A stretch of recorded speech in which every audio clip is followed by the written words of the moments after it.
कलाकारांचे हक्कांचे व्यासपीठ असलेल्या ठाण्यातील भास्कर कॉलनीजवळील जिजाऊ उद्यानात होणारा 750वा अभिनय कट्टा नवीन रूपात ठाणेकरांच्या सेवेत दाखल झाला आहे.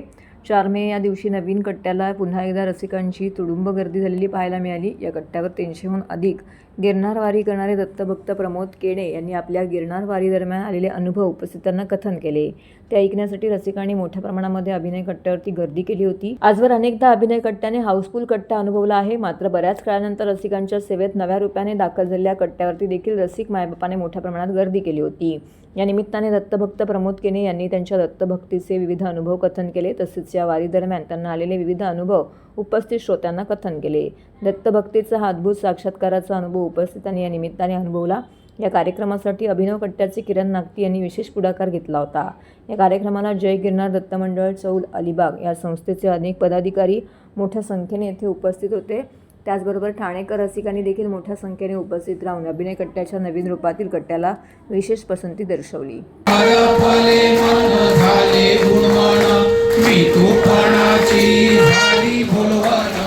एका जनार्दनी श्री दत्त ध्यान जय देव जय देव जय श्री गुरुदत्ता हो स्वामी अवधूता आरती ओवाळीता हरी भवचिंता जय देव अवधूत चिंतन श्री गुरुदेव दत्त कृपया सज्ञतेचे श्वान विचार पायावर झुकले मला हे दत्त गुरु दिसले मला हे दत्त गुरु दिसले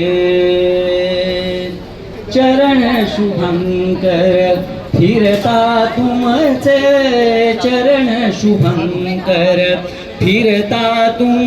अभिनय कट्ट्याचं बदललेलं स्वरूप आणि अभिनय कट्ट्याच्या नव्या लोगोचं अनावरण झालं आणि आजचा अभिनय कट्टा हा नव्या रूपात आपण सर्व प्रेक्षकांसाठी घेऊन आलो.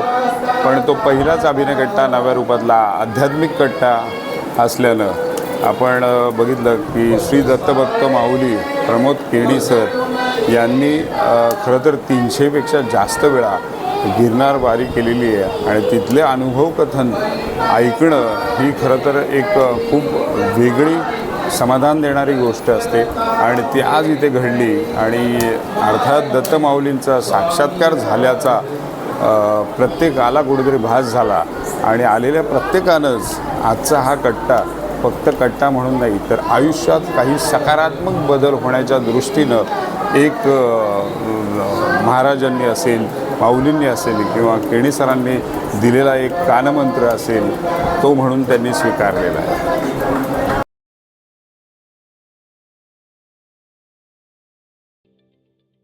ठाणे महानगरपालिकेचे मालमत्ता कर म्हणजेच प्रॉपर्टी टॅक्स भरण्याचे आवाहन.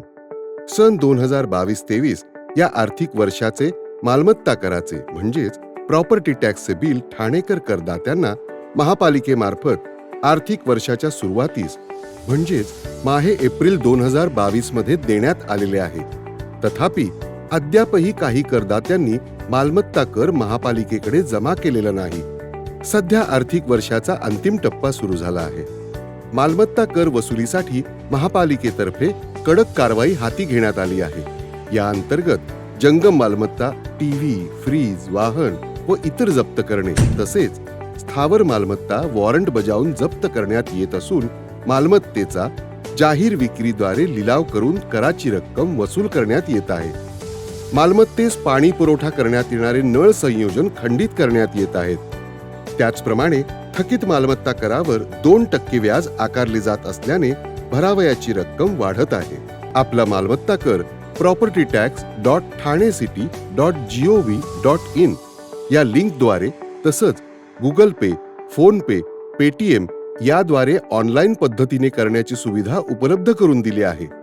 शनिवार, रविवार व सार्वजनिक सुट्टीच्या दिवशी नागरिकांना मालमत्ता कर भरणे सोयीचे व्हावे याकरता महापालिकेचे मालमत्ता कर संलग्न कार्यालय या दिवशी कार्यान्वित ठेवण्यात आलेले आहे.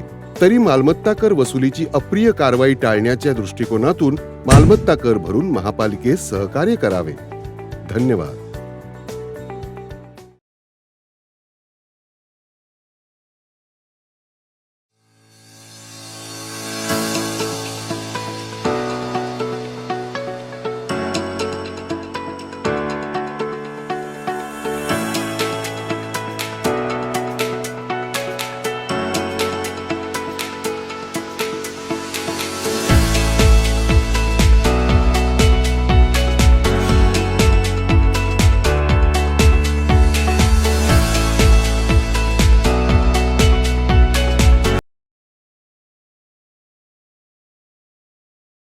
उपमुख्यमंत्री एकनाथ शिंदे यांच्या संकल्पनेनुसार ठाणे महापालिका क्षेत्रातील येऊर परिसरात सर्वकष स्वच्छता मोहिमेचं आयोजन करण्यात आलं होतं. येऊरमधील बसस्थानक परिसरात स्वच्छता मोहीम राबवण्यात आली. उपायुक्त दिनेश तायडे, आरोग्य अधिकारी राणी शिंदे, सहाय्यक आयुक्त तनुजा रणदिवे यांसह महापालिकेचे कर्मचारी, परिसरातील नागरिक मोठ्या संख्येने येथे उपस्थित होते. येऊर येथील बसस्थानक परिसरात राबवण्यात आलेल्या स्वच्छता अभियानासाठी ठिकठिकाणी पडलेल्या प्लास्टिक बाटल्यांचा कचरा उचलण्यात आला. तसेच इतर भंगार साहित्य उचलून सदर भागाची साफसफाई करण्यात आली. तसेच येथील रस्त्यांवरील कचरा उचलून स्वच्छता देखील करण्यात आली. स्वच्छतेचा दर्जा उंचावणे आणि महापालिका क्षेत्रातील सार्वजनिक जागांचा कायापालट घडवून आणणे हे या मोहिमेचा मुख्य उद्देश आहे. त्यानुसार विभागनिहाय पद्धतीने नियोजन करण्यात आले. त्यानुसार मनुष्यबळ आणि यंत्रसामग्री यांची उपलब्धता करण्यात आली, अशी माहिती घनकचरा व्यवस्थापक मनीष जोशी यांनी दिली. व कामाच्या ठिकाणी निर्माण होणाऱ्या कचऱ्याचे वर्गीकरण करून ओला कचरा हा सुक्या कचऱ्याची व सुका कचरा हा निळा कचरा. ठाणे महानगरपालिका क्षेत्रातील नागरिकांच्या विविध समस्या जाणून घेण्यासाठी व जनतेशी थेट संवाद साधण्यासाठी शिवसेनेच्या शिलेदारांनी समस्या, सेवा आणि समाधान या त्रिसूत्रीवरती आधारित आनंदाश्रमात जनसंवाद उपक्रमाचं आयोजन केलं होतं. राज्याचे उपमुख्यमंत्री एकनाथ शिंदे, कल्याणचे खासदार श्रीकांत शिंदे आणि ठाण्याचे खासदार नरेश म्हस्के यांच्या मार्गदर्शनाखाली शिवसेनेचे माजी महापौर अशोक वैती, ठाणे लोकसभा संपर्कप्रमुख मनोज शिंदे यांनी नागरिकांच्या शेकडो तक्रारींचं निवारण यावेळी केलंय. दरम्यान दर मंगळवारी आनंद आश्रमात जनसंवाद उपक्रम नियमित सुरू राहणार असून दर गुरुवारी ठाणे महापालिका कर्मचाऱ्यांच्या तसेच ठाणे महानगरपालिका संबंधित नागरिकांच्या तक्रारी व समस्या सोडवल्या जाणार असल्याचं अशोक वैती, मनोज शिंदे यांनी पत्रकारांशी बोलताना सांगितलं. ठाण्यातील टेंबी नाक्यावरती आनंद आश्रमात जनसंवाद हा उपक्रम आयोजित केला होता. या झालेल्या जनसंवाद कार्यक्रमात विविध विषय उपस्थित शेकडो नागरिकांनी आपल्या तक्रारी आणि समस्यांचे निवेदन सादर केलं. यावेळी माजी महापौर अशोक वैती, माजी ठाणे लोकसभा संपर्क प्रमुख मनोज शिंदे, माजी नगरसेवक जनार्दन खेतले, माजी नगरसेवक राजेंद्र साप्ते, ठाणे महानगरपालिकेचे निवृत्त अधिकारी रतन अवसर मोल तसेच पदाधिकारी श्रीमती रेखाताई मिरजकर यांसह अनेक पदाधिकारी येथे उपस्थित होते. त्याचबरोबर दुबई येथे झालेल्या पॉवर लिफ्टिंग स्पर्धेमध्ये 85 वजनी गटात ठाण्याच्या पल्लवी दामसे व श्वेता देशमाने या महिला खेळाडूंनी विशेष मेहनत घेऊन 2 सुवर्ण पदकं प्राप्त केली आहेत. उपमुख्यमंत्री नामदार एकनाथ शिंदे यांच्या मार्गदर्शनानुसार आनंदाश्रमात सुरू असलेल्या जनसंवाद उपक्रमामध्ये माजी महापौर अशोक वैती आणि ठाणे लोकसभा संपर्कप्रमुख मनोज शिंदे यांच्या हस्ते या खेळाडूंचा विशेष सन्मान करण्यात आला. या ठिकाणी लोकांच्या समस्या समाधान करेपर्यंत सोडवण्याची पूर्ण जबाबदारी आमचे पक्षप्रमुख महाराष्ट्राचे उपमुख्यमंत्री एकनाथराव शिंदे साहेबांनी आम्हाला दिली. ती या ठिकाणी अशोक वैती साहेब असू दे, साप्ते साहेब असू दे, गाडवे साहेब असू दे, गोलब साहेब असू दे, रेखा मिरजकर, अफसलमन साहेब, आमची शिंगारी ॲडव्होकेट मॅडम, पडवळ साहेब, रमाकांत, ही सर्व मंडळी आपल्या सोयीनुसार वेळेनुसार ही समस्या सोडवण्यासाठी सतत असतात. या ठिकाणी फक्त समस्या सोडत नाही तर एकनाथ शिंदे साहेबांचा जे खेळाडूंवर प्रेम आहे त्या माध्यमातून या ठिकाणी आपल्या ठाण्यातून पल्लवी दामसे आणि श्वेता देशमाने ह्या दोघी मुली दुबईला गेल्या होत्या. त्या power lifting international power lifting स्पर्धेमध्ये त्यांनी सहभाग घेतला होता आणि कौतुकाची बाब म्हणजे त्यांनी जे मेडल मारले, गोल्ड मेडल मारलेलं आहे आणि कुठलं मारलं आहे, गोल्ड, दोघींनी गोल्ड मेडल मारले. ठाण्याचं नाव लौकिक या ठिकाणी केले. त्यांचा सन्मान करणं हे ठाण्यातील जनतेच्या वतीने एकनाथराव शिंदे साहेबांचं कर्तव्य. प्रत्येक ठिकाणी खेळाडूंना प्रोत्साहन करण्याचं काम त्यांनी केलं आहे आणि त्या माध्यमातून आज त्यांचा सन्मान या ठिकाणी झाला आहे, सत्कार झाला आहे. दुबईमध्ये झालेल्या इंटरनॅशनल पॉवर लिफ्टिंग स्पर्धेमध्ये 75 वजनी गटामध्ये आणि 85 वजनी गटामध्ये ह्याच्यामध्ये 2 सुवर्ण पदक आपल्या ठाण्यातल्या कन्येने मिळवलेले आहेत, श्वेता आणि पल्लवी. एक चांगलं भौगोलिक यश मिळालेलं आहे. बऱ्याचशी नाहीतर आपली काम करत असताना अशा प्रकारचे देखील आवड ठेवलेली आहे आणि त्याच्यामध्ये आवड न ठेवता त्याच्यामध्ये प्रावीण्य देखील मिळवलेलं आहे. एक चांगला उपक्रम दुबईमध्ये राबवला आहे. त्याच्यामध्ये आपल्या ठाण्यातल्या मुलींनी एक गोल्ड मेडल मिळालेलं दोघींनाही त्यांना शुभेच्छा देतो. भविष्यामध्ये पुढेही अशाच प्रकारच्या काही इंटरनॅशनल नॅशनल स्पर्धा असतील त्याच्यामध्ये सहभागी व्हा. दुबईला जाण्यासाठी म्हणजे आमचं पहिलं थायलंडची ट्रिप झालेली तर ती आता 2-3 महिन्यापूर्वीच झालेली. 2-3 महिन्यापूर्वी झाल्यामुळेच माझं स्पॉन्सरशिपच्या बाबतीत थोडंसं आमचं हालाकीचं चालू होतं आणि लगेच हे दुसऱ्यामध्ये पण सिलेक्शन झालं. तर काय करावं म्हणून आम्हाला निलेश सरांनी, शिंदे सर आणि वैती सरांचं हे जनसंपर्क कार्यालय दाखवलं आणि यांनी आम्हाला खूप खूप प्रोत्साहन देऊन जेवढा सपोर्ट केला आहे ना, बाकी कोणीच नाही केला. आम्ही खूप ठिकाणी गेलो पण आम्हाला फक्त यांनीच सपोर्ट केला आणि यांनीच एक पॉझिटिव्ह आम्हाला असं दाखवलं की आम्ही मॅरिड असून दोघी आम्हाला पण म्हणजे मुलं आहेत, आम्ही बाकीची पण काम म्हणजे स्पोर्ट्स क्षेत्रामध्येच आहे, पण स्पोर्ट्स क्षेत्रामध्ये असून पण आमच्यावर एवढा यांनी विश्वास ठेवला आणि आम्ही त्यांचा विश्वास पडू नाही दिला आणि आम्ही गोल्ड घेऊन आलो. खूप आनंद होतो आहे. बेसिकली आम्ही ठाण्यातून गेलो आणि दुबईमध्ये आम्ही हे पॉवर लिफ्टिंगचे जे इंटरनॅशनल गेम आम्ही खेळून आलो आहे, त्याच्यामध्ये आम्ही दोघींनी पण गोल्ड मेडल जिंकून आलो आहे. तिन्ही गटामध्ये जे स्क्वॉट, बेंच आणि डेडलिफ्ट आहे. एवढंच म्हणेन की असंच पुढे आम्हाला शिंदे साहेबांनी, वैती साहेबांनी आम्हाला असंच प्रोत्साहन द्यावं. आम्ही पुढे अजून भरपूर इंटरनॅशनल येणार आहेत, पुढे नॅशनल येणार आहेत, ज्याच्यामध्ये आम्ही भाग घेणारच आहेत. तर आम्ही फक्त एवढं सांगू, त्यांचे एक धन्यवाद करेन मी की त्यांनी आम्हाला खूप सपोर्ट केला, प्रोत्साहन केलं की जा तुम्ही पुढे, म्हणून त्यासाठी मी थँक्यू बोलतो. गेल्या 2.5-3 वर्षांपासून रखडलेल्या स्थानिक स्वराज्य संस्थांच्या निवडणुकांबाबत 4 आठवड्यामध्ये निर्णय घ्या असे स्पष्ट आदेश सर्वोच्च न्यायालयाने महाराष्ट्र राज्य निवडणूक आयोगाला दिले आहेत. न्यायमूर्ती सूर्यकांत आणि NK सिंग यांच्या खंडपीठासमोर ही सुनावणी झाली. या संदर्भात वृत्त देखील दिले गेलं आहे. ओबीसी आरक्षणाचं काय होणार? आयोगाच्या 2022च्या अहवालापूर्वी महाराष्ट्रात अस्तित्वात असलेल्या कायद्यानुसार ओबीसी समाजाला आरक्षण देऊन या निवडणुका घेण्याचे आदेश देण्यात आले आहेत. JK बाठी आयोगाच्या 2022च्या अहवालापूर्वी महाराष्ट्रात अस्तित्वात असलेल्या कायद्यानुसार ओबीसी समुदायांना आरक्षण दिले जाईल असं निरीक्षण न्यायालयाने नोंदवलं आहे. न्यायमूर्ती सूर्यकांत, NK सिंह यांच्या खंडपीठाने राज्य निवडणूक आयोगाला 4 आठवड्याच्या आत स्थानिक स्वराज्य संस्थांच्या निवडणुका अधिसूचित करण्याचे निर्देश दिलेत. 4 महिन्यांच्या आत निवडणूक प्रक्रिया पूर्ण करण्यासाठी प्रयत्न करावेत असे निर्देश खंडपीठाने दिलेत. गरज पडल्यास निवडणूक आयोगाला मुदतवाढ मागण्याचे स्वातंत्र्य देण्यात आले आहे. सर्वोच्च न्यायालयाच्या निकालामुळे मुंबईसह राज्यभरातील महापालिकांच्या निवडणुका लवकरात लवकर लागण्याची शक्यता आहे. गेल्या 2.5 ते 3 वर्षांपासून या निवडणुका रखडल्या आहेत. महापालिकांसह अन्य स्थानिक स्वराज्य संस्थांची सदस्य संख्या किती असावी, प्रभाग रचना कशी असावी आणि प्रभाग रचना सदस्यांची संख्या राज्य निवडणूक आयोगाने ठरवावी की राज्य सरकारने आणि ओबीसी आरक्षणासहित निवडणुका व्हाव्यात की नाहीत इत्यादी विषयांवरती सर्वोच्च न्यायालयामध्ये याचिका प्रलंबित होती. राज्य शासनाच्या माध्यमातून आम्ही सायकलप्रेमी फाउंडेशनला सहकार्य करणार असल्याचं प्रताप सरनाईक यांनी सांगितलं आहे.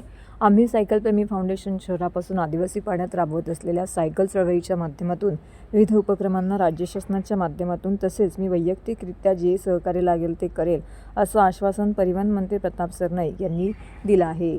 आम्ही सायकलप्रेमी फाउंडेशनने सुरू केलेल्या मोहिमेमध्ये त्यांनी संपूर्ण ठाणेकरांनी सहभाग करून घ्यावा असं देखील यावेळी त्यांनी सांगितलेलं आहे. आम्ही सायकलप्रेमी फाउंडेशन सायकल वारी या बोधचिन्हाचं अनावरण मंत्री प्रताप सरनाईक यांच्या हस्ते झाले. संस्थेच्या वतीने सायकलप्रेमींच्या गप्पा गोष्टी, सायकलबद्दल प्रशासनाची जबाबदारी, सायकलविषयक विविध चळवळी या सर्वांची माहिती देणारे ब्रॉडकास्ट सिरीज सुरू केला आहे.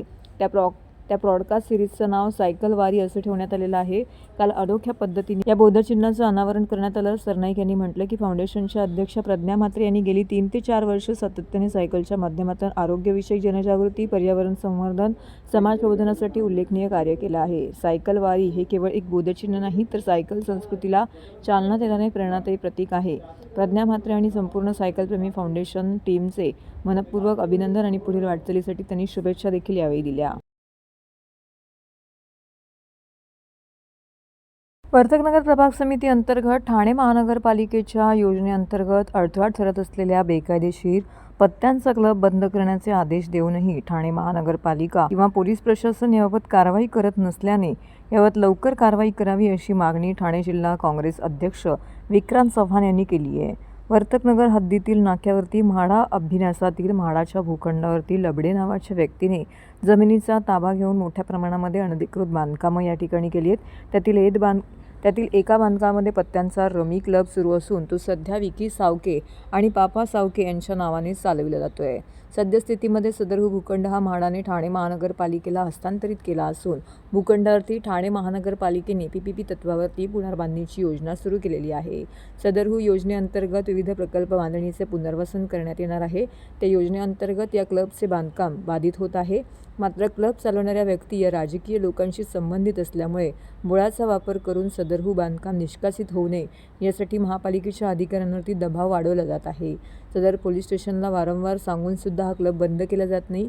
त्यामुळे थेट आज या ठिकाणी काँग्रेसचे ठाणे शहर अध्यक्ष विक्रांत चव्हाण यांनी धाड घालत या क्लबमधील सद्य परिस्थिती या ठिकाणी उघडकीस आणली. त्याचबरोबर पोलिसांनी यावर लवकरात लवकर कारवाई करावी अशी मागणी देखील त्यांनी केली आहे, जेणेकरून हजारो कुटुंबीय उद्ध्वस्त होण्यापासून बचावतील. त्याला असं म्हणतात तर विक्रांत चव्हाण स्वतः झाले ना, खबरी कशाला पाहिजे? हा काय उकडायची ती उकडा, बघू दे मला कोण काय उकडतो माझी. अख्ख्या महाराष्ट्रात, देशामध्ये आणि संपूर्ण जगामध्ये कॅसिनो चालतात, क्लबचे धंदे चालतात, गोव्यामध्ये चालतात, सगळीकडे चालतात. त्याच्याबद्दल माझं काय म्हणणं नाही. मात्र 40 वर्षापासून जरी हा क्लब चालत असला, चालतोय असं तुम्ही म्हणताय, मला माहिती नाही. मी कधी इकडे पाय ठेवलेला नाही या क्लबमध्ये आणि मला काही जुगारी येत नाही खेळता. परंतु ही योजना जर महापालिकेने ताब्यात घेतलेली आहे, योजना हाती घेतलेली आहे PPP तत्व, आणि त्याच्या आडे क्लबचं बांधकाम येत असेल, वारंवार पोलिसांना आणि महापालिकेच्या आयुक्तांनी निर्देश देऊन, महापालिकेचे उपायुक्त, सहाय्यक आयुक्त किंवा पोलिसांनी, कमिशनर ऑफ पोलीसने निर्देश देऊन जर इथले स्थानिक पोलीस याच्यावर कारवाई करत नसतील तर 100% काँग्रेस रस्त्यावर उतरणार. ही योजना पूर्ण होण्यासाठी हा क्लब बंद झाला पाहिजे. ऐकलं का? हा कायमस्वरूपी बंद झाला पाहिजे हा क्लब.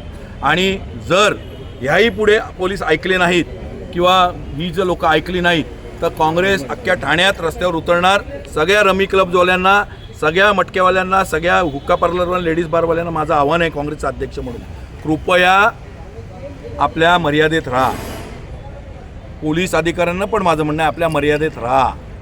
लोकांना त्रास होईल. तुम्ही बघाल, हे सगळी लोक इथे येऊन क्लबमध्ये खेळतात. 200 लोक होती, बेकायदेशीर टॉयलेट्स बांधलेले, त्याची घाण बाहेर, त्यांच्यासाठी जेवणं मटणाची, आणि ह्यांच्या बायका पुरं उपाशी मरतायत घरी.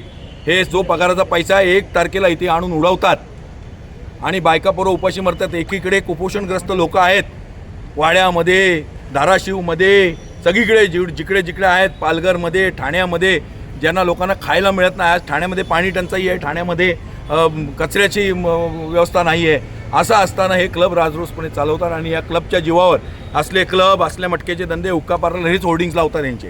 आणि पोलिसांना सांगून दमलो. शेवटी आत्ता पत्र दिलंय की उद्या आम्ही उपोषणाला बसणार. ऐकलं का?